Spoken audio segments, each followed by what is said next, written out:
පැටියෝ කොහොමද? මහත්තයෝ මේ වගේ අඥානයෝ මේ වගේ සමාජයට ගෙනාවේ ඇයි? අසේවනාච බාලානම් පණ්ඩිතානංච සේවන. මට මෙතන ඉන්න කියලාද කිව්වේ? යන්නේ. තෝ අනුන්ගේ ප්‍රශ්න වලට මැදිහත් වෙන්න එපා. තෝත් හරියට නෝර්වේ රජී වගේ. නංගි පුංචි කෙල්ලන්ව රවට්ට ගන්න හදන කපටි කයිරා ටික කාබරයක්. කොඩ කඩ පුපුරන්න.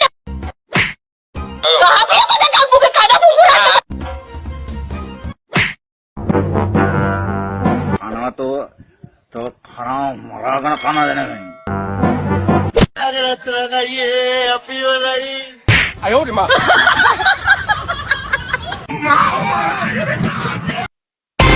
මැනික ඔයා මේක හොඳට ආගන්න. ඔයා යයිද ටීවී වල මාත් දවසක යයි මැනික අවුඩි වල. ඔයාට එදාට එන්න වෙන්නේ මනික මාගාවට අඬාගෙන. හෙලෝ මගේ රත්තරන් යාළුවනේ කොහමද? හොඳින් ඉන්නවද ඔයගොල්ලෝ?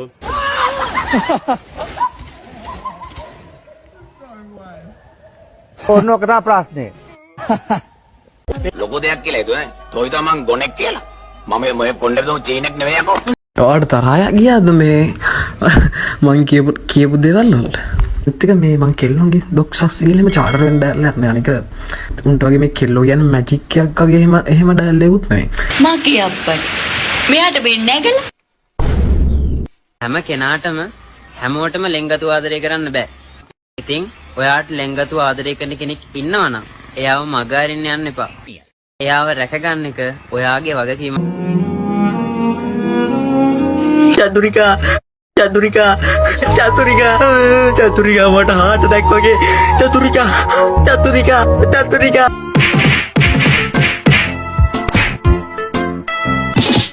උඩ පාදු ඉන්න දෙන්නකෝ. පුදුම කරුණයක් වුණානේ මේක.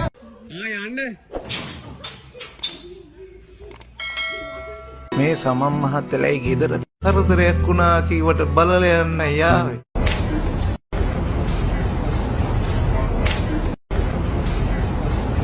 මේක අපිලගේ නීතිය අම්මට හැමෙන්න ඕනෝක තමයි ප්‍රශ්නේ.